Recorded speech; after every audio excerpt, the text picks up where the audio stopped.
Shalom, Assalamualaikum warahmatullahi wabarakatuh. Perkenalkan, nama saya Festri Tumei dengan NIM 2314201047.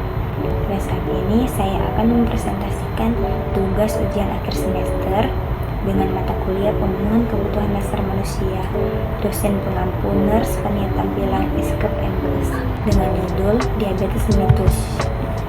Definisi. Di sini saya mengambil definisi diabetes mellitus dari dua sumber. Yang pertama dari Jurnal Bioteknologi Biosains Indonesia atau JBBI, D. Hardianto 2020, yang mengatakan diabetes mellitus adalah penyakit kelainan metabolisme yang ditandai dengan hiperglikemia. Kedua, saya ambil dari Sutetjo 2010 yang mengatakan bahwa diabetes mellitus berasal dari kata diabete yang berarti pancuran atau pipa penerusan dan mellitus yang berarti manis atau yang biasa kita sebut penyakit kencing manis, merupakan suatu penyakit gangguan metabolik khususnya metabolisme karbohidrat yang mengakibatkan tingginya kadar glukosa dalam darah akibat berkurangnya hormon insulin dari sel beta pankreas ataupun karena gangguan fungsi insulin atau keduanya. Mengelompokkan diabetes mellitus. Secara umum, diabetes mellitus itu diklasifikasikan menjadi pertama diabetes mellitus tipe 1 atau DMT1, kedua diabetes mellitus tipe 2 atau DMT2, dan ketiga gestasional. DMT tipe 1, 2, dan DM gestasional itu apa sih? Di sini saya akan menjelaskan. Yang pertama, DM tipe 1 itu DM yang disebabkan oleh tidak adanya produksi insulin sama sekali. DM tipe 2 yaitu DM yang disebabkan oleh tidak cukup dan tidak efektifnya kerja insulin. Sedangkan DM gestasional ini DM yang terjadi saat kehamilan. Nah, apa sih penyebab dari DM tipe 1, 2, dan DM gestasional? Mari kita bahas secara bersama-sama. DM tipe 1 merupakan gangguan. Ini terjadi akibat sistem kekebalan tubuh yang biasanya menyerang virus atau bakteri berbahaya lainnya, malah menyerang dan menghancurkan sel penghasil insulin yang mengakibatkan tidak adanya produksi insulin. Sedangkan DM tipe 2 yaitu tubuh bisa menghasilkan insulin secara normal, tetapi insulin tidak dapat tubuh gunakan secara normal. Kondisi ini dikenal juga sebagai resistensi insulin yang disebabkan oleh kelebihan berat badan dan faktor genetik atau faktor keturunan. Sedangkan DM gestasional terjadi karena tubuh ibu hamil tidak mampu memproduksi insulin dengan baik. Dikarenakan pada saat hamil, tubuh ibu hamil ini lebih banyak memproduksi hormon estrogen, HPL, growth hormon, dan kortisol selama kehamilannya. Ini yang mengakibatkan terhambatnya hormon insulin atau disebut juga dengan efek kontra insulin. DM ini punya dampak yang bahaya nggak sih? Mari kita bahas secara bersama-sama. Dampak dari diabetes mellitus ini dapat mengakibatkan kebutaan. Diabetes dapat menyebabkan terjadinya komplikasi mikrovaskuler atau jaringan pembuluh darah kecil yang dapat berujung pada kebutaan. Ini dimulai dengan rusaknya pembuluh darah pada retina mata karena insulin tak bisa lagi menahan kadar gula darah yang tinggi dan tidak terkontrol. Karena kita ketahui bersama bahwa orang yang memiliki penyakit diabetes mellitus ini memiliki kadar gula yang tinggi dalam darah. Diabetes mellitus juga dapat mengakibatkan gagal ginjal.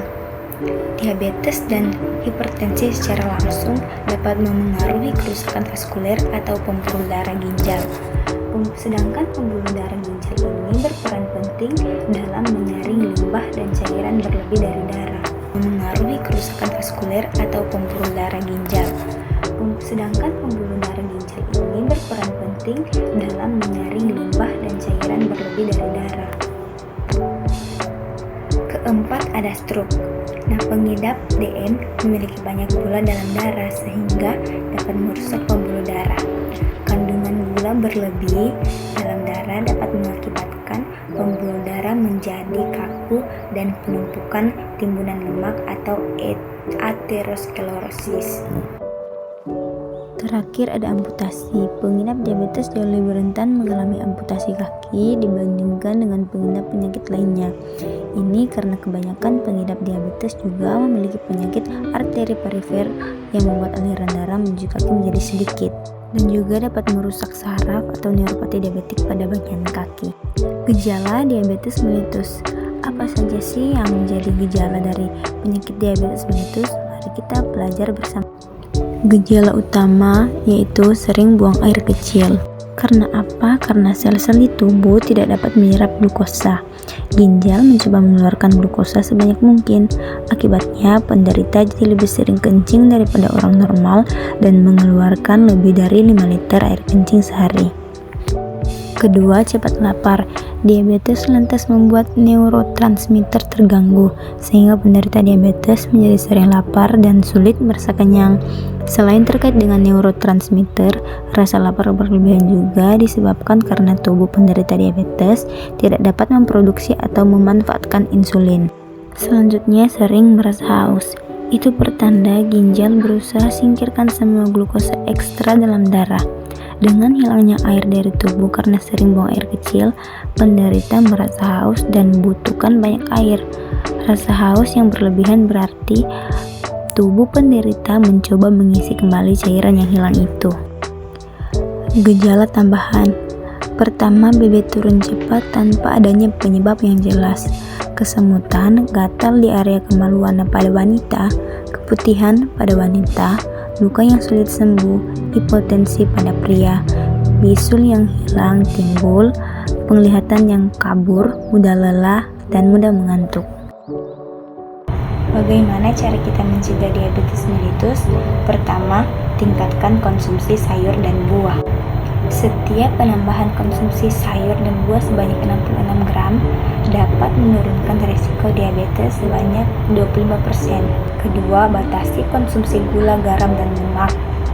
Banyak makanan dan minuman kekinian yang memiliki kandungan gula, garam, dan lemak melebihi anjuran Kementerian Kesehatan. Batasan konsumsi GGL ini menurut Kementerian Kesehatan dalam satu hari adalah sebagai berikut. Pertama, 4 sendok makan gula 50 gram. Kedua, 1 sendok teh garam 5 gram. 3, 5 sendok makan lemak 67 gram. Ketiga, melakukan aktivitas fisik. Melakukan aktivitas fisik minimal 30 menit per hari atau 150 menit per minggu memiliki banyak manfaat. Salah satunya membuat hormon pengatur gula darah insulin menjadi lebih sensitif sehingga mencegah diabetes. Nah, manfaat lainnya yaitu menjaga berat badan ideal, membuat perasaan lebih bahagia, kualitas tidur lebih baik, dan membantu mengatur tekanan darah. Demikian presentasi saya tentang diabetes mellitus, Fakultas Keperawatan Program Studi Ilmu Keperawatan Universitas Pembangunan Indonesia Manado. Untuk teman-teman yang bingung mau mendaftar kuliah di mana, mari bersama-sama gabung dengan kami menjadi bagian dari mahasiswa Universitas Pembangunan Indonesia Manado